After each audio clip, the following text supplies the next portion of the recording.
What if the biggest love story of the century was built on a lie?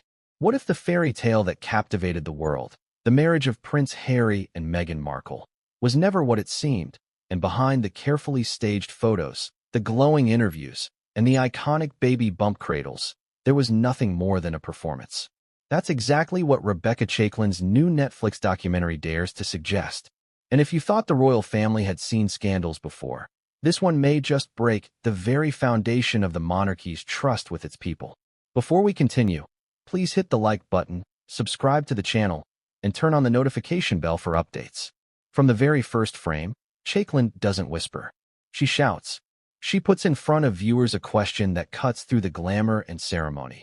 Did Meghan Markle ever actually carry her children, or were we all deceived by prosthetics, staged appearances, and a palace-approved narrative? The documentary, provocatively titled Rebel Royals, An Unlikely Love Story, arrives not with a gentle nudge but a hammer strike, exposing what she calls the surrogate bombshell. This is not just about Meghan. This is about truth, about power, about what happens when a royal love story is not written by destiny, but by a script. Think back for a moment. Remember those glossy magazine covers showing Meghan's hand protectively cupping her bump? Remember the interviews where Harry beamed with pride, telling the world he couldn't wait to be a father? Remember the photo ops outside Portland Hospital where Meghan, radiant, was presented as the picture of maternal grace? What if I told you that Rebecca Chaiklin's documentary suggests none of that was real? What if I told you those bumps, those public displays of pregnancy, may have been nothing more than silicone and careful choreography? And more importantly, why would anyone go to such lengths to fabricate it? This is where Chaiklin digs deepest. The documentary suggests Meghan didn't just want sympathy, she wanted control. Control over the narrative. Control over the press. Control over a monarchy that had been crumbling in public trust. In the opening 20 minutes, the documentary teases viewers with grainy behind-the-scenes footage, whispered testimonies from palace staff, and shocking slow-motion analysis of Meghan's baby bump moments that seem to defy nature. And yet, Chaiklin doesn't answer everything right away. She knows exactly what she's doing. She lets the audience stew in disbelief, dangling the possibility that they may have been complicit in watching a performance without realizing it. Now, ask yourself this. If the world's most scrutinized couple could stage something so fundamental, what else have we believed without question? Have we all been actors in a theater crafted not by love, but by survival? That's the sting that makes people lean closer to their screens, whispering to themselves, "This can't be true." But as Chaiklin's voiceover cuts through, the evidence begins stacking higher than Buckingham's walls. The introduction of the documentary doesn't just focus on Meghan. It focuses on timing. Why now? Why release this expose at this particular moment? Because timing, in royal life, is never accidental. King Charles's reign has been marred by illness rumors and growing unease. Prince William has been trying to project strength, and Harry, far from his homeland, has been battling demons in California. Drop a surrogate scandal into this mix, and you don't just shake a family, you rattle the entire structure of the monarchy. It's here Chaiklin raises the stakes. In carefully interwoven clips, we see reporters who covered Meghan's pregnancies admitting there were whispers they were told not to repeat. We see medical professionals, their voices disguised, claiming records at Portland Hospital don't align with what the palace presented. We see Meghan's infamous folding bump, video slowed down and replayed with arrows highlighting every odd angle, every strange ripple. And most chilling of all, we see a palace aide claim that boxes, not medical equipment, were delivered to Meghan's quarters in the middle of the night. Boxes large enough to conceal something artificial. But this is not just a documentary about rumor. Chaiklin cleverly frames it as a battle of narratives. On one side, Meghan and Harry's carefully constructed image, glowing parents, modern royals, breaking tradition but building their own. On the other side, palace staff and independent investigators who claim they saw through the performance. The tension is cinematic. The emotion is raw. And for viewers, it becomes less about choosing sides and more about grappling with betrayal. What does it mean when the people we are told to admire may have manipulated us all along? The middle of the introduction is where Chaiklin shows her skill as a storyteller. She doesn't scream accusations. She whispers possibilities. She lets audiences piece together contradictions. Meghan claimed a private, quiet birth. Yet photographers caught her the very next day with a flat stomach. Meghan's baby bumps seemed to grow and shrink depending on the event. Harry gushed about the miracle of birth, yet remained strangely vague about details that fathers usually beam with pride about. These contradictions aren't thrown at viewers like bricks. They're laid out carefully, like breadcrumbs leading into a dark forest. Each one daring the audience, follow me deeper if you're brave enough. And that's where the emotions creep in. Chaiklin isn't afraid to show the irony, the betrayal, even the heartbreak. There are interviews with fans who camped outside hospitals, waving flags, singing songs, believing they were celebrating a genuine royal birth. Their faces, when they see the evidence Chaiklin presents, are etched with something close to grief. One woman says, through tears, "I believed in her. I defended her. I thought she was different." Another man adds, "If this is true, then what else have they lied about?" The emotional weight is not just on Meghan. It falls on the viewers themselves, who suddenly question their own judgment, their own role in upholding the illusion. But Chaiklin is no fool. She knows a documentary like this doesn't just expose, it provokes. She teases more, hinting at files the palace never wanted you to see, and a whistleblower whose testimony may change everything. She doesn't reveal them yet. She makes the audience wait. She holds their attention with the promise that the real bombshells are still ahead. And that's what keeps people hooked. The slow drip of revelation, the tantalizing possibility that the next chapter will be the one that shatters their assumptions completely. By the end of the introduction, the tension has reached a breaking point. The carefully staged royal pregnancy is no longer a fairy tale. It's a question mark, hanging over every photo, every interview, every memory the public thought they shared with Meghan and Harry. The documentary has turned the story upside down, and Rebecca Chaiklin has made sure the audience is strapped in for a ride they won't forget. And just as the introduction closes, the screen cuts to black. A single line appears, stark and chilling. The surrogate was closer than anyone realized. The narrator's voice follows with a final taunt. And when her story is told, the crown will never look the same again. That's the cliffhanger. That's the moment where viewers, already shaken, are left gasping for answers. And that's where the documentary, and our script, dives headfirst into the first chapter, the Netflix bombshell that shook the world. The introduction section is complete. The surrogate was closer than anyone realized. That was the final line that thundered across the black screen, leaving viewers stunned. But let me ask you this. What happens the moment a bombshell like that lands on Netflix, a platform with hundreds of millions of subscribers worldwide?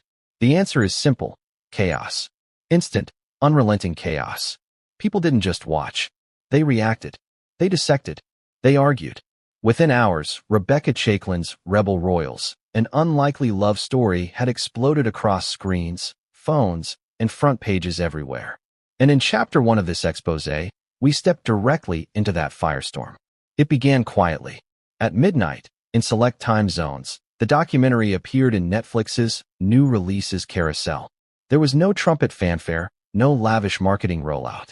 Just a thumbnail. Black background, white letters, Meghan's silhouetted figure in profile, one hand cradling her bump. Minimalist. Chilling. A single tagline written underneath. What if the crown's greatest love story was staged?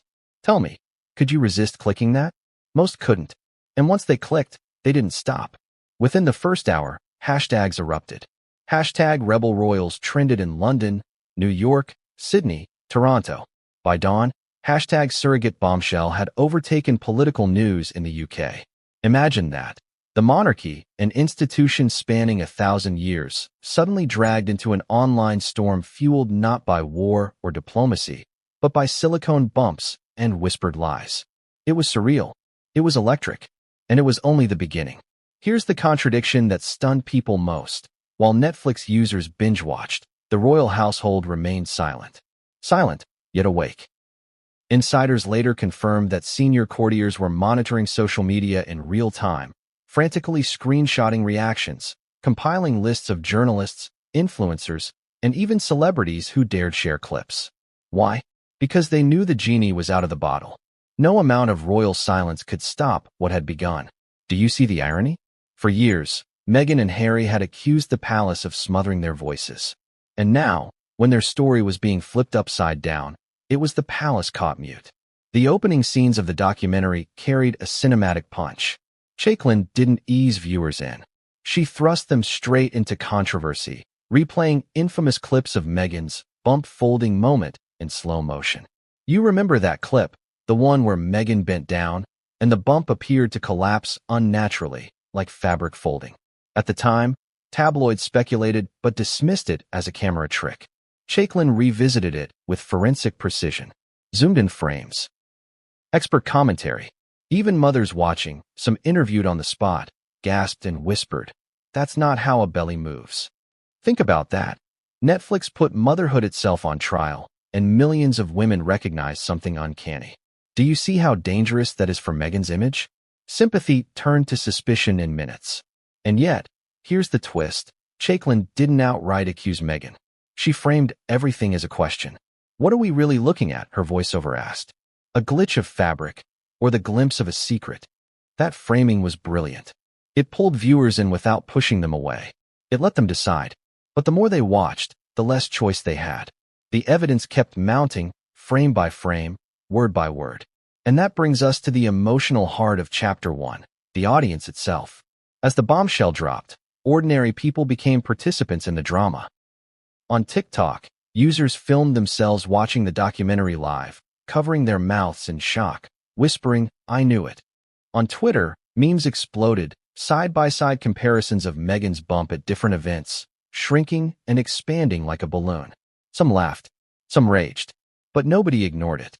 This wasn't just a documentary anymore. It was a global conversation. And isn't that what Meghan and Harry once craved? Attention, conversation, relevance? Only now, the conversation wasn't about their love. It was about their lie.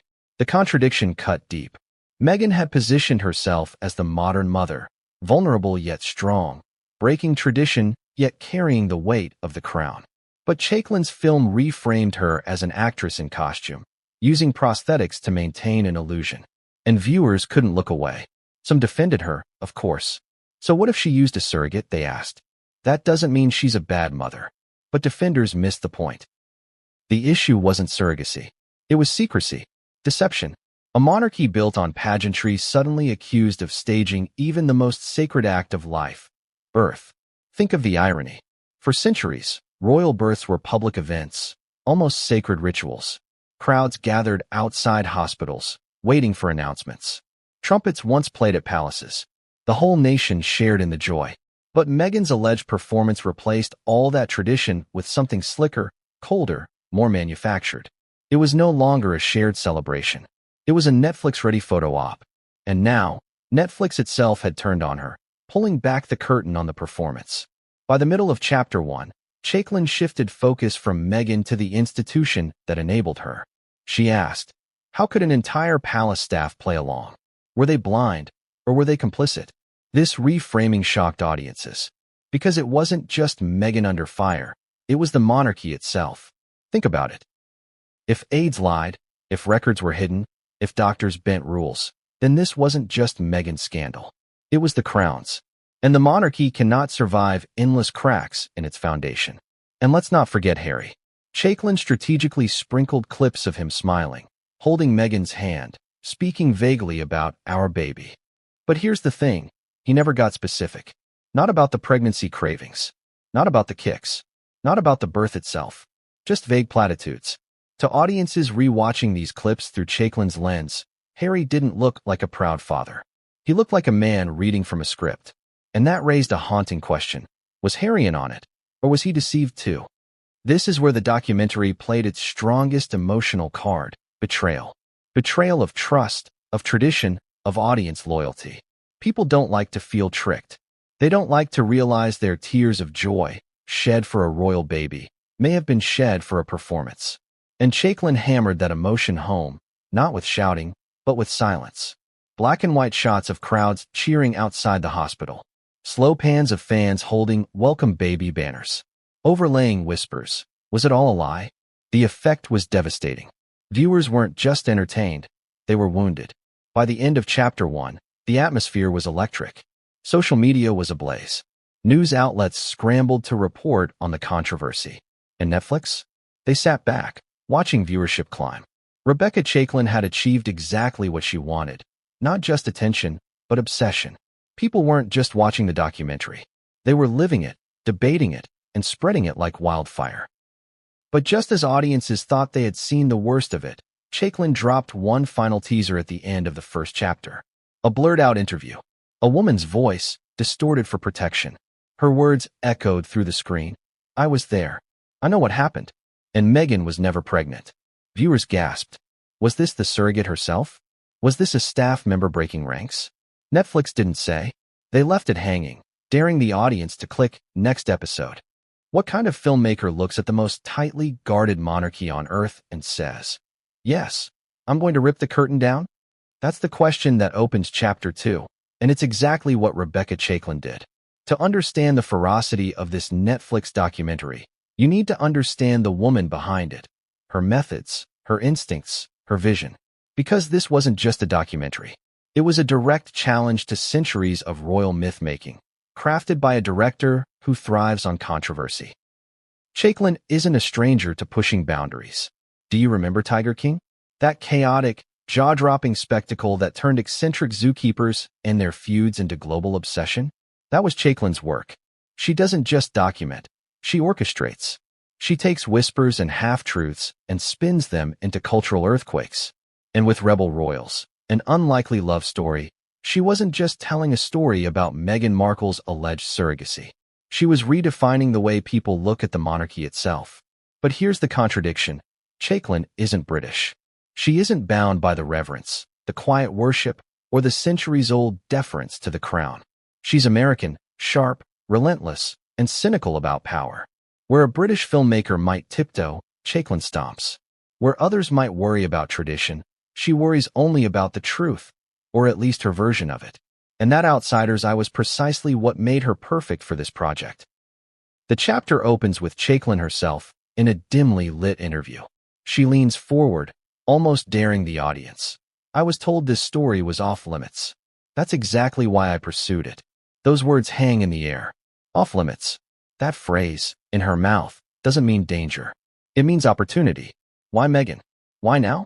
Chaiklin explains that the seeds of the project began years ago, when she noticed the inconsistencies in Meghan's public pregnancy appearances. It wasn't about hate, she insists. It was about curiosity, about truth. If millions of people saw something strange, why were we all told to ignore it?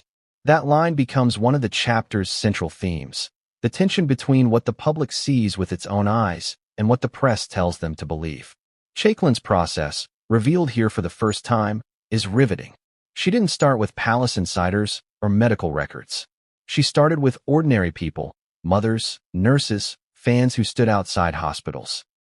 She collected testimonies of something not adding up.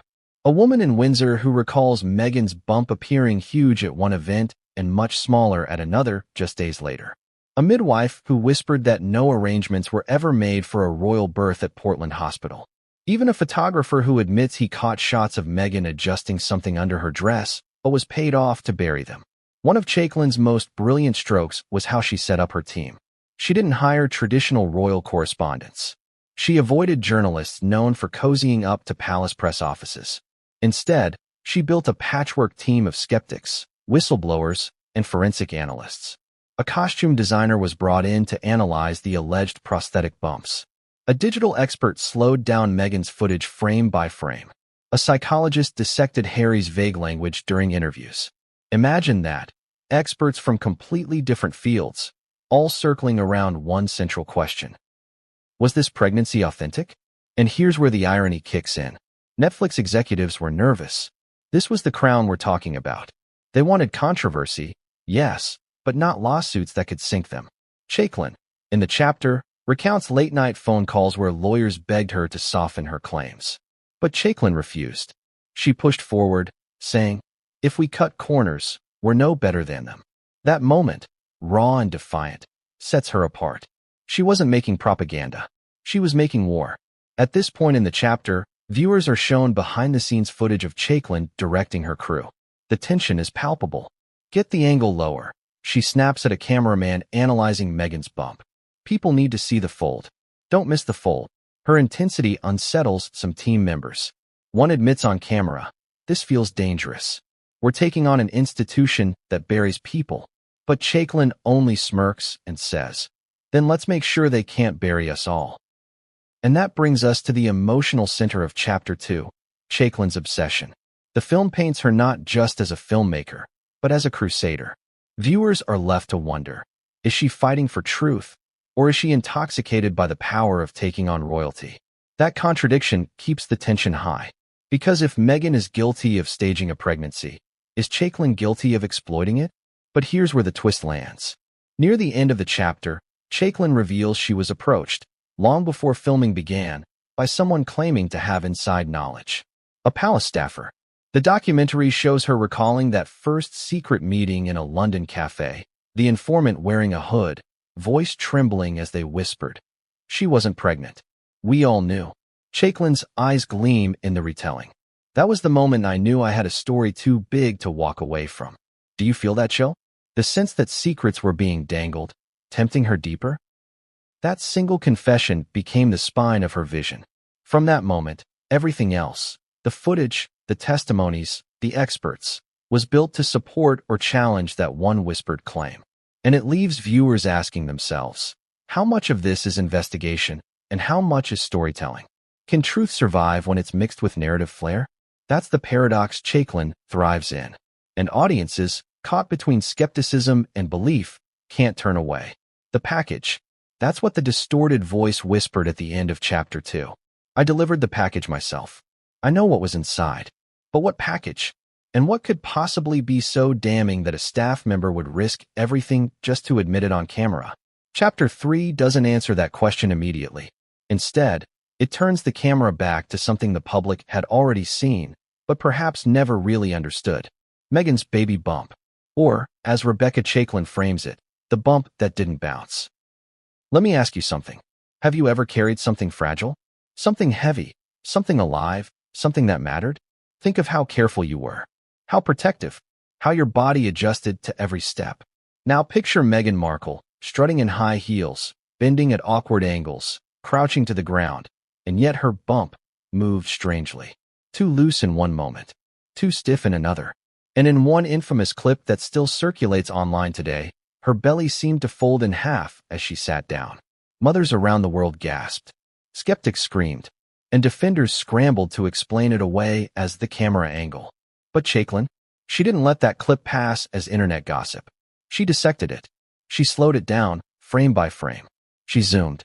She consulted experts. And she put it front and center in her documentary, daring the world to see it differently. The chapter opens with that video, blown up across the screen. Meghan, smiling, holding her clutch, lowering herself into a chair. And then, it happens. The bump collapses like fabric. The audience gasps again, even if they've seen it before, because this time Chaiklin overlays commentary. A seamstress explains how prosthetic padding bends differently than human skin. A mother of 3, watching the clip, shakes her head. That's not how it works. Your belly doesn't fold like a pillow. The contradiction hits hard. Was Meghan carrying life inside her, or latex? Here's where Chaiklin employs one of her sharpest tactics. She doesn't accuse. She questions. She repeats one haunting phrase throughout the segment. Does this look natural to you? Over and over, like a drumbeat. And the more times viewers watch, the less they can deny the strangeness. What once looked like an odd camera angle now looks like manipulation. But it's not just that one clip. Chaiklin strings together a timeline of Meghan's bump appearances across months. At a charity event in January, the bump looked enormous, pressing tightly against her dress. 2 weeks later, at a different engagement, it appeared smaller. 3 weeks after that, it looked massive again. The inconsistencies are jarring. And Chaiklin makes sure viewers feel it, flipping quickly between photos, highlighting the impossible shifts in size. Ask yourself, was this natural fluctuation or stage presentation? Could a bump expand and contract like a balloon? Or was Meghan simply swapping prosthetics depending on the event? The insinuation is clear, but the answer is left hanging, just out of reach. The emotional weight of this chapter doesn't come just from footage. It comes from the voices of the people. Mothers interviewed in parks, in kitchens, in hospital waiting rooms. some angry, some heartbroken. One says, "I defended her when people called her fake. I said, leave her alone, she's pregnant. But now, watching this, I feel fooled." Another adds, "If she used a surrogate, fine. But why lie? Why act?" Those voices echo like a chorus of betrayal, amplifying the documentary's power. And here's the irony. Meghan had built her brand on authenticity. "I'm just like you," she'd said, cradling her belly with exaggerated gestures. "I'm vulnerable. I'm glowing. I'm real." But in Chaiklin's documentary, that authenticity becomes the biggest contradiction of all, because nothing looks real anymore. Not the belly, not the cradling, not the glow. About halfway through Chapter 3, Chaiklin raises the stakes even higher. She introduces body language experts who analyze Meghan's movements during pregnancy appearances. One points out how Meghan often shifted her clutch against her stomach, as if shielding or adjusting something. Another notes her habit of constantly cradling the bump, not with unconscious maternal instinct, but with exaggerated theatrics. "It looks like performance," the expert says flatly. Performance. That single word redefines everything. And yet, this isn't just about Meghan's body. It's about the monarchy's silence. Chaiklin inserts archival clips of royal correspondents dismissing the rumors, palace aides refusing to comment, and doctors staying unusually quiet. The silence itself becomes suspicious. Why didn't anyone put the speculation to rest? Why not release hospital records? Why not allow photos during labor? Instead, the palace fueled suspicion by closing doors tighter. And Chaiklin makes sure viewers feel the weight of that secrecy. But here's the most dramatic twist in the chapter. Toward the end, Chaiklin drops a bombshell, previously unseen footage from a royal walkabout. The video shows Meghan, heavily pregnant, bending down to greet a child. As she does, the bump shifts unnaturally to one side. A child's mother, watching nearby, whispers, "It looks like a pillow." That moment, raw and unscripted, was captured by an amateur phone camera. Netflix obtained it. And Chaiklin uses it as the closing punch of the chapter. The reaction is devastating. Viewers don't just see a fold. They see a bump sliding sideways. And once you see it, you can't unsee it. The screen cuts to black. A single line appears in white letters. If the bump wasn't real, then what was? And then, a blurred-out figure appears again, their voice distorted. "I carried it. I placed it inside the dress. And I watched her walk out with it. I carried it. I placed it inside the dress. And I watched her walk out with it." Those words still echo like a thunderclap. Who was speaking? A tailor? A maid? A nurse? Chapter 4 doesn't answer immediately. It makes you wait. That's the brilliance of Rebecca Chaiklin's direction. Instead, she pulls the lens back and takes us into the shadows of Buckingham Palace, Kensington Palace, and Windsor, the unseen corridors where whispers lived. This is the chapter of the staff, the aides, the cleaners, the chauffeurs. The ones who saw too much and spoke too little until now. Let's start with a provocative question. Who really knows the royals? Is it the public who watches them wave from balconies? Is it the journalists who chase them at events? Or is it the staff who zip their dresses, wash their sheets, and guard their secrets? If you want the truth, you don't ask the queen. You ask the maid who folded her laundry. You ask the butler who poured her wine. And in Chaiklin's documentary, that's exactly what she did. The chapter opens with silhouettes, faces blurred, voices distorted. Anonymous staffers. A housemaid recalls, "I was told to keep my eyes down, never to stare." But when you're the one tidying the dressing room, you notice things. You can't unsee them. Another staffer, a chauffeur, says bluntly, "She carried boxes, not medical bags. And those boxes weren't from any hospital." The chill that runs through the viewer is unmistakable. This isn't gossip from tabloids. These are people who lived behind palace walls. The contradictions begin stacking. One aide remembers being instructed to purchase fabric tape, lots of it, in bulk. Another says prosthetic companies' names appeared on invoices. A third recalls being ordered to sign non-disclosure agreements so airtight that even speaking to family about their work felt dangerous. Think about that for a moment. Why would a maternity journey require NDAs, fabric tape, and prosthetic suppliers? The middle of the chapter dives deeper into one of the most dramatic testimonies. A nurse, her voice heavily disguised, claims she was on shift the night Meghan supposedly went into labor. She says no alarms rang, No doctors rushed in, no preparations were made. It was silent, she insists. And yet, by morning, we were told there had been a birth. That revelation hits like a hammer. Because if true, it means the staff were cut out of the story entirely, kept in the dark while the world was shown a fairy tale. But here's the emotional spike. Not all staffers were angry. Some were heartbroken. A former housekeeper, speaking with trembling hands, admits, "I defended her. I believed she was overwhelmed, under attack. I told my friends to support her. But then I saw things, the straps, the bumps left in her closet. I felt betrayed. Not just for me, but for everyone who cheered for her." Betrayal. That's the word that comes up again and again. The staff weren't just employees. They were believers. And belief, once broken, doesn't heal easily. And then, the contradictions cut deeper. While staff whispered these suspicions, the palace demanded silence. Emails circulated, warning aides against speaking to the press. Phones were checked. Some staff claimed they were moved to different posts after asking questions. Chaiklin presents this as part of a larger pattern. The monarchy's obsession with control. They didn't just want to hide Meghan's alleged surrogate secret. They wanted to crush any possibility that truth might leak from within. Here's where Chaiklin adds a touch of irony. She plays old clips of Meghan speaking about finding her voice and not being silenced.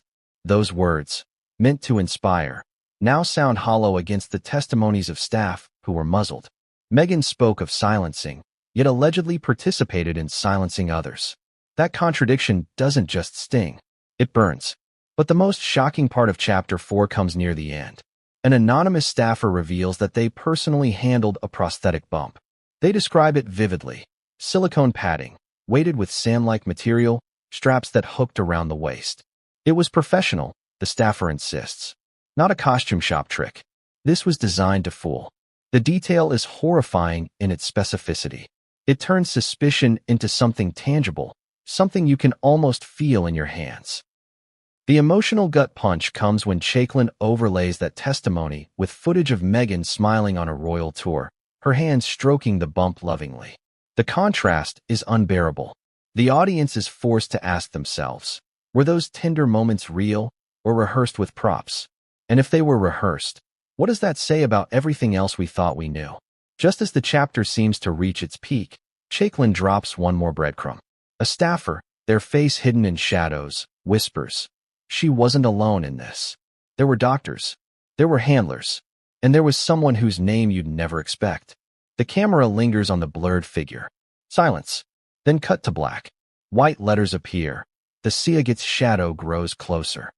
And with that, Chapter 4 ends, not with answers, but with a deeper mystery.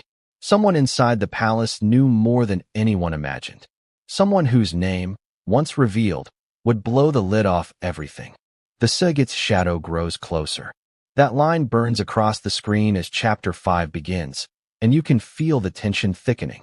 Up until now, Rebecca Chaiklin's documentary has been laying the groundwork, showing inconsistencies, pointing to prosthetics, giving voice to staff who whispered what they saw. But in this chapter, the story shifts. It moves from speculation and props to something far more personal, far more haunting. The woman who may have carried the child. The surrogate. Let me ask you, what is more scandalous? A royal using a surrogate, or a royal hiding it? Because that's the distinction Chaiklin forces her viewers to wrestle with. Surrogacy itself is no crime. It's legal. It's human. It's often an act of love. But when it's buried beneath layers of lies, when the monarchy and Meghan allegedly stage it as a natural pregnancy, it becomes something else entirely. It becomes deception. And deception is poison. The chapter opens with a chilling reenactment. A faceless woman, her features blurred, walks down a hospital corridor in silence. The camera follows her from behind. A voiceover says she lived in the shadows. She was promised silence, money, protection. But what she wasn't promised was truth. It's not the surrogate herself, that much is clear. But it's a dramatization of the role she played, used to set the tone. And then Chaiklin begins piecing together the breadcrumbs. First, testimonies from staff who claim they saw Meghan and Harry meeting privately with a woman in the months before the alleged birth. One chauffeur describes late-night drives to discreet London flats. A housemaid remembers overhearing Meghan on the phone, whispering about timelines and keeping her safe. The details are small, but when strung together, they paint a picture. There was someone in the background, someone invisible to the cameras but central to the story. Here's the contradiction that rips through this chapter. Meghan had built her brand on female empowerment, on women's choices, on honesty. And yet, if Chaiklin's documentary is to be believed, Meghan denied another woman the dignity of acknowledgement. The surrogate wasn't celebrated. She was erased, hidden, paid off, and pushed into silence. The irony is bitter. Meghan, the woman who claimed to give voice to the voiceless, allegedly silenced the very woman who gave her motherhood. Chaiklin ups the emotional stakes by introducing experts, legal advisors, ethicists, even activists for surrogate rights. One says bluntly, "There's nothing wrong with surrogacy. The scandal here is secrecy. Why stage a lie when you could have embraced the truth?" Another adds, "Hiding a surrogate isn't about privacy. It's about power. It's about controlling the narrative." Those lines cut deep, because suddenly, this isn't just Meghan's personal decision. It's framed as a power grab, a manipulation of the monarchy itself. But here's where the chapter twists again. A journalist who covered Meghan's pregnancy admits something startling on camera. He says he was tipped off about surrogacy early on, but was warned by his editor, "Don't touch it. Too dangerous." Think about that. If true, then the press wasn't just fooled. They were complicit. They chose silence. And in that silence, the myth grew louder. Now imagine the emotional weight on the audience watching this unfold. Viewers who once defended Meghan now feel betrayed. Viewers who suspected her now feel vindicated. But most importantly, viewers who never questioned the fairy tale now wonder, how could we all have missed it? That's the emotional bomb Chaiklin keeps dropping, making you question not just Meghan, but yourself. And then comes the most dramatic moment yet. The documentary reveals a blurred interview clip. A woman's voice, heavily disguised, says, "I met her once. She thanked me. She told me, 'You'll never be named, but you'll always be part of this.' And then she turned away. I never saw her again." The implication is chilling. Was this the surrogate? A friend of hers? A nurse? Netflix doesn't say. They let the ambiguity fester. But the line itself is unforgettable. "You'll never be named, but you'll always be part of this." Do you feel that sting? It's both tender and cruel at the same time. A thank you without acknowledgement. A promise without honor. The second half of the chapter digs into the ripple effects. Surrogacy experts explain how secrecy can traumatize surrogates, leaving them feeling used, erased, discarded. Chaiklin overlays this commentary with shots of Meghan smiling at cameras, cradling her bump, and waving at adoring fans. The contrast is devastating. Viewers are forced to ask, was Meghan basking in a glow that wasn't hers to claim? And here's the irony that Chaiklin doesn't let slip. Royals are supposed to embody tradition, honesty, duty. And yet here, the tradition was allegedly warped into a stage play, the honesty replaced by a facade, the duty manipulated for headlines. Chaiklin frames it as a betrayal not just of staff or fans, but of history itself. Toward the end of Chapter 5, Chaiklin drops a breadcrumb bigger than any so far. She hints that the surrogate was not just a stranger, but someone connected to the royal circle. A friend of Meghan's. Someone who had been around long enough to be trusted, but invisible enough to vanish afterward. The screen lingers on blurred photographs of Meghan with unidentified women, laughing, hugging, whispering. She was always there, the narrator says, closer than anyone realized. And just when the audience leans forward, desperate for the name, the chapter cuts to black.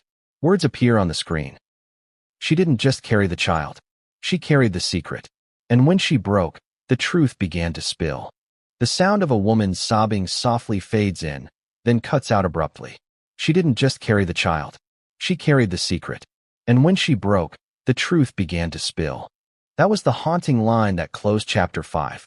But where exactly did that secret spill?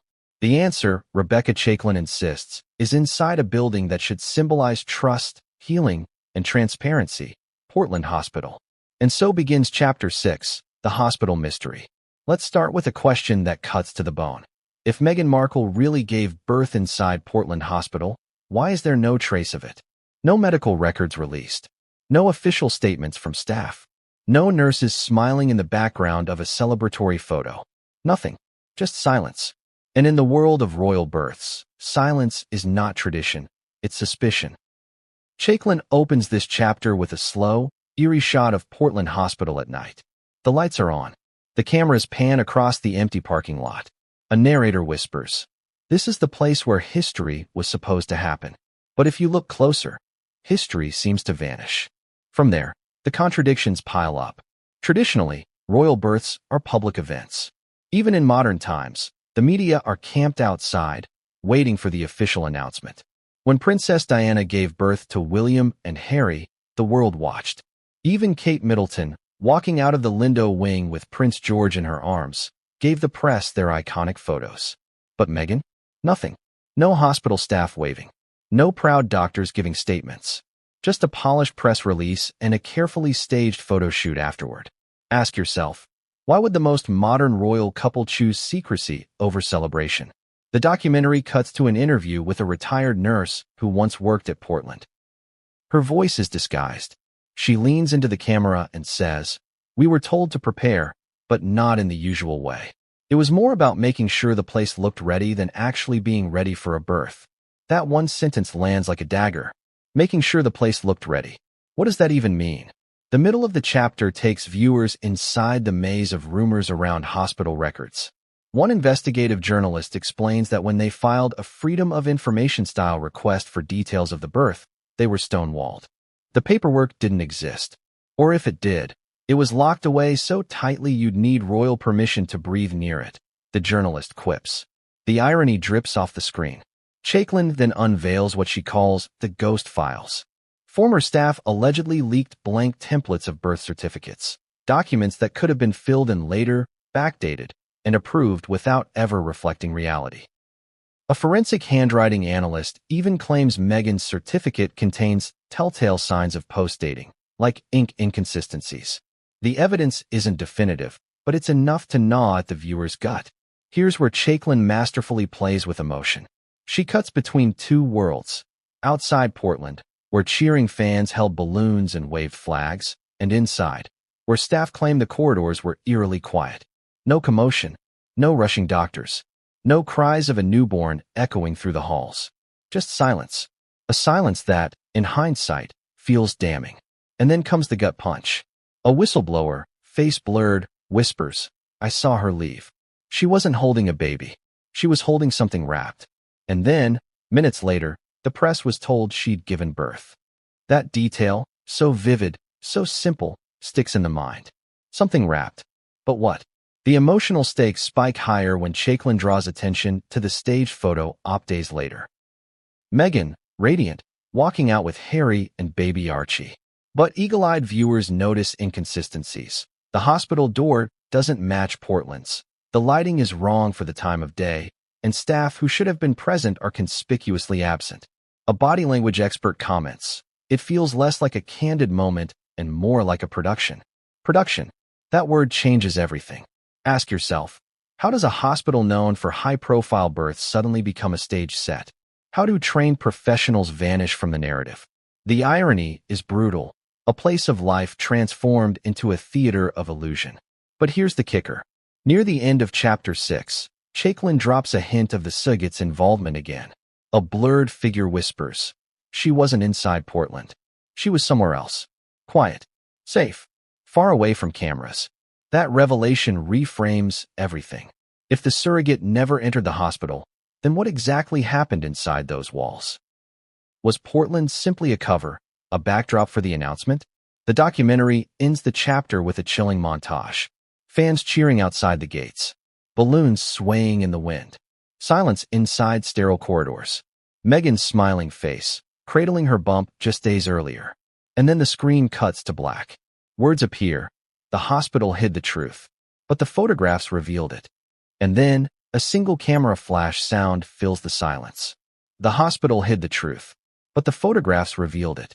That stark line ushers us into Chapter 7, the photo ops and stage smiles.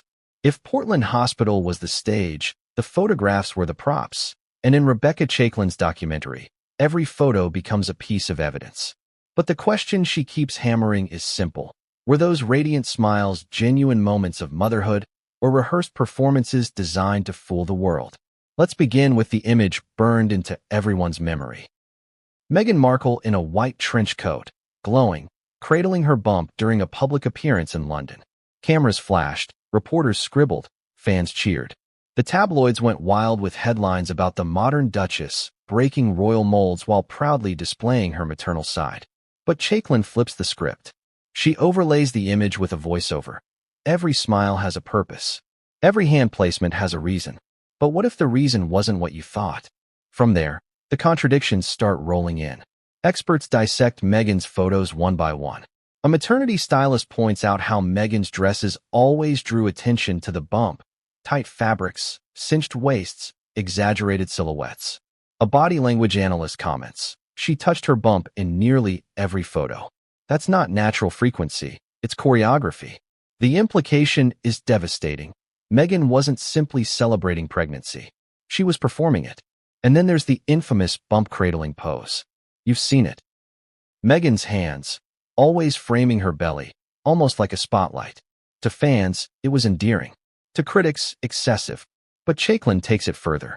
She plays clips of Meghan at various events, noting how her hands adjusted the bump, not gently, but as if keeping something in place. It looked less like instinct, one expert notes, and more like maintenance. The middle of the chapter raises the emotional stakes by showing how those photo ops were received. Ordinary fans who once adored Meghan recount their feelings. A young woman says, I printed those photos. I showed them to my daughter, telling her this was what strength looked like. Her voice cracks. Now, I feel like I showed her a lie.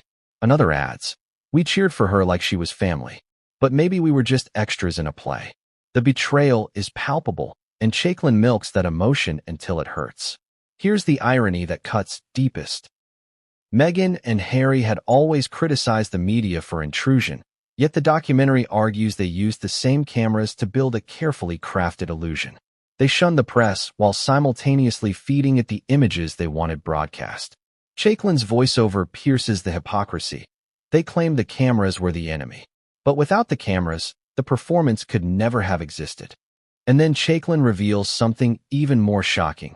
Unreleased shots captured by frustrated photographers. These weren't the polished, smiling images we all saw. These were raw, candid moments Meghan didn't want published. One shows her clutching the bump awkwardly, grimacing as if adjusting something beneath the fabric. Another reveals what appears to be a seam line visible under her dress, something no natural stomach would show. The audience recoils. It's subtle, but once seen, it cannot be unseen. Ask yourself, how much of history has been staged through the click of a shutter? How many times have we believed what a single photograph wanted us to believe? That's the paranoia Chaiklin injects here, making viewers second-guess not just Meghan's photos, but all royal imagery.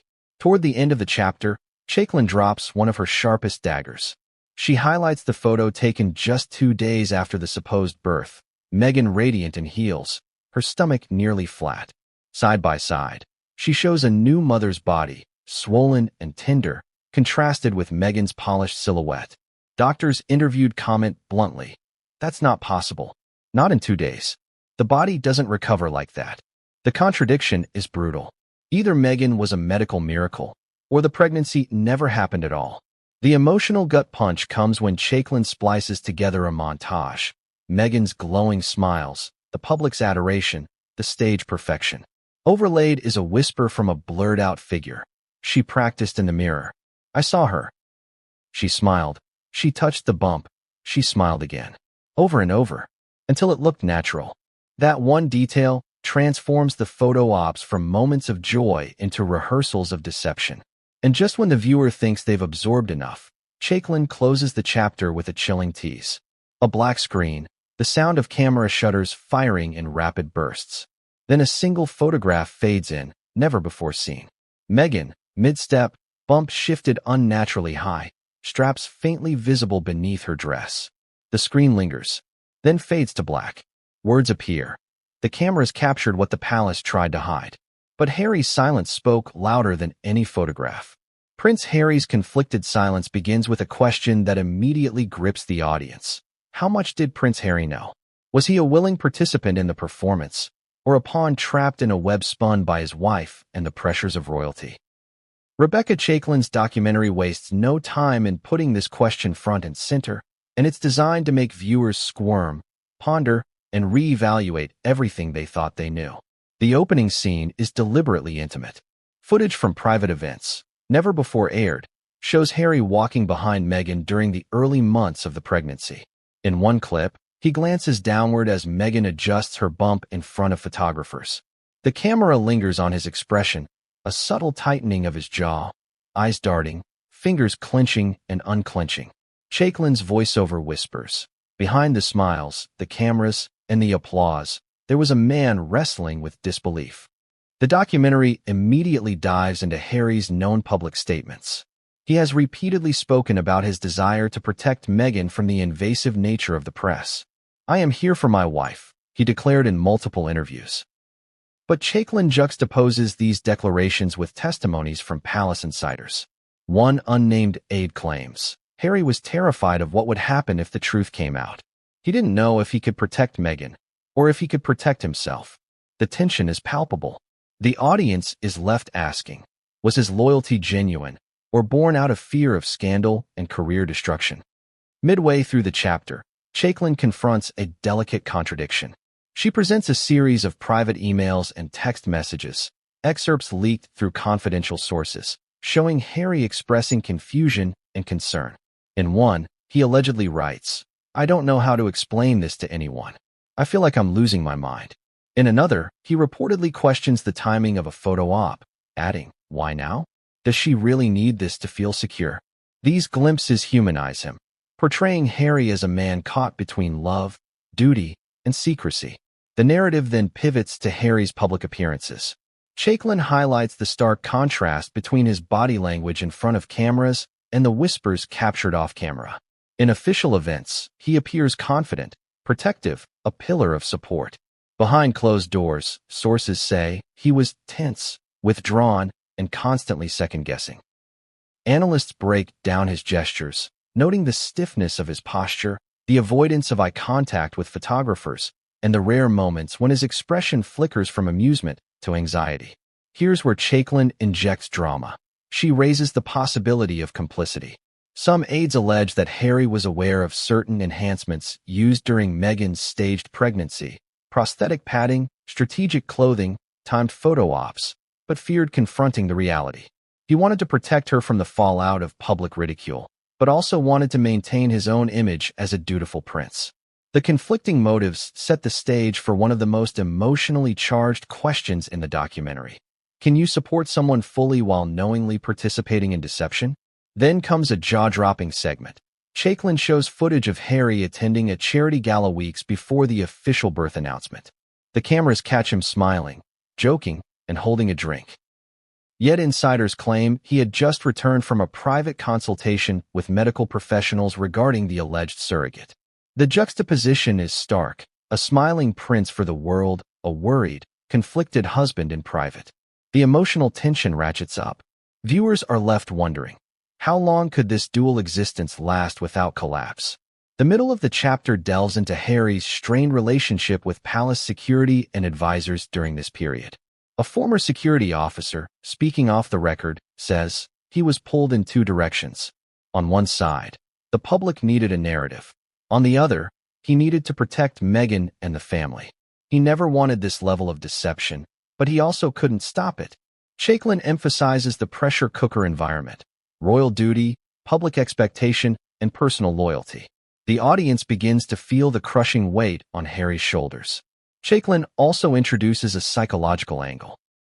A clinical psychologist analyzes Harry's behavior and predicts that keeping such a secret while playing a public role could lead to anxiety, insomnia, and even guilt-induced paralysis. The expert explains that Harry's occasional public outbursts, tense interviews, and reported bouts of depression could all be linked to the internal conflict surrounding Meghan's alleged staged pregnancy. The emotional stakes soar. As the chapter progresses, Chaiklin teases the fallout from Harry's silence. Rumors of strained relationships with William and Kate, growing tension between the Sussexes and other royals, and private conflicts about public appearances are all meticulously laid out. The documentary frames these as dominoes in a chain reaction, each event feeding into the next, all stemming from the core secret surrounding Meghan's pregnancy. Then comes a turning point.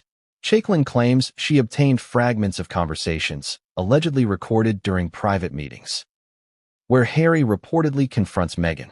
"Why can't you just be honest?" he asks. Her response, according to sources, is chilling in its calm calculation. "The world isn't ready for the truth. And neither are you." That line encapsulates the tension of the entire chapter. Harry's silence is no longer mere complicity. It is a reluctant surrender to a narrative he cannot control. The chapter reaches its climax with a dramatic montage. Photographs of smiling Harry and Meghan, official video clips, leaked private footage, and snippets from interviews play over each other. Chaiklin's narration crescendos. The world saw confidence. The cameras caught happiness.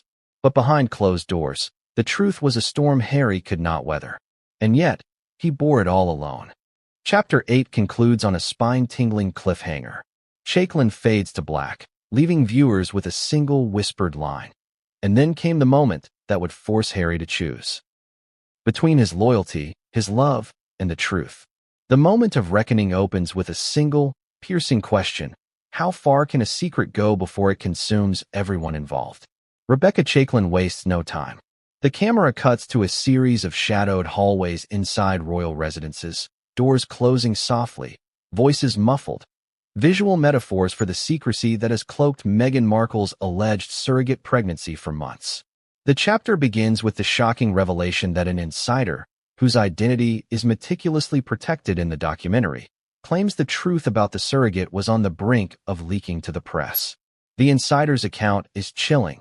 "We were days away from journalists uncovering what Meghan had done. Harry knew it.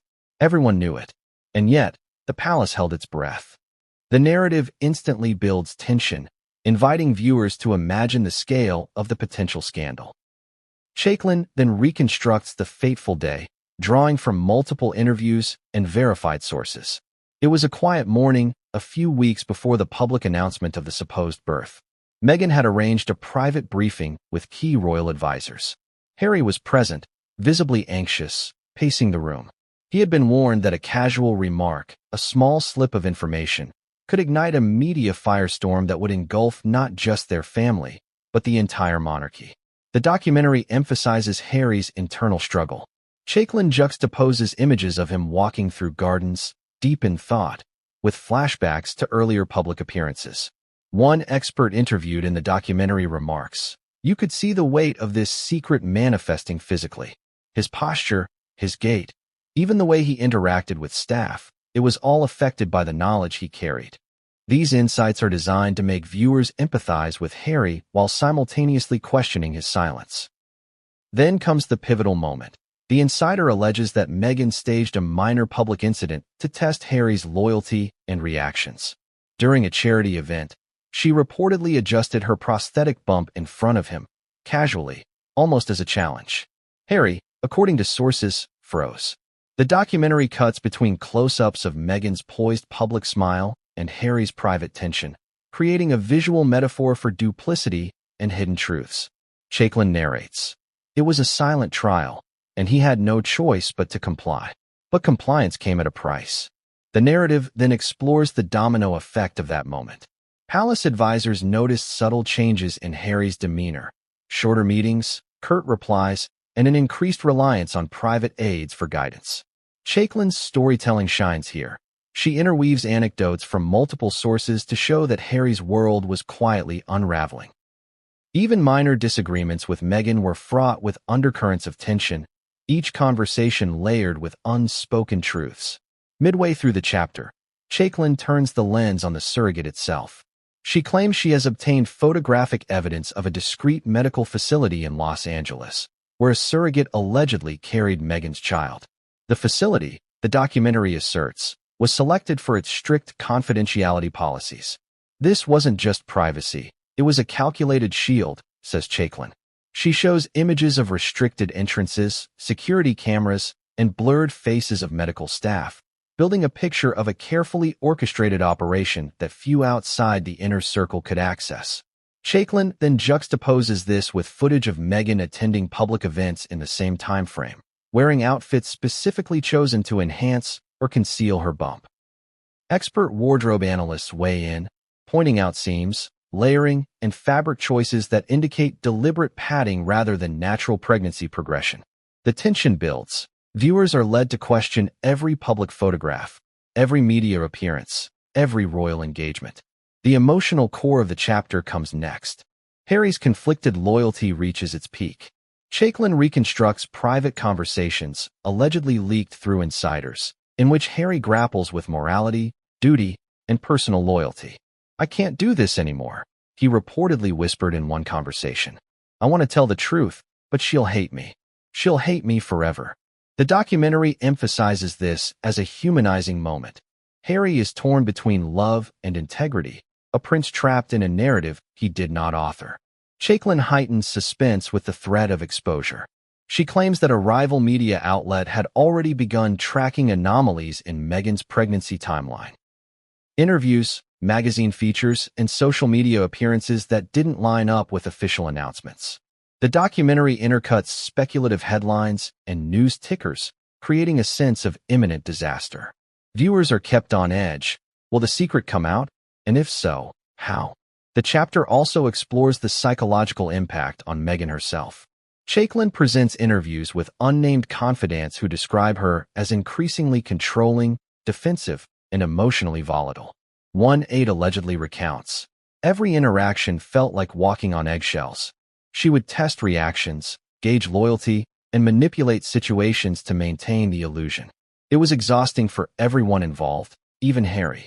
The audience is left wrestling with the complexity of her character, ambition, fear, and strategy, all interwoven into a public persona meticulously curated for sympathy and control. Towards the end of the chapter, Chaiklin introduces a narrative twist. She claims Harry was presented with an ultimatum: maintain the secret and preserve public appearances.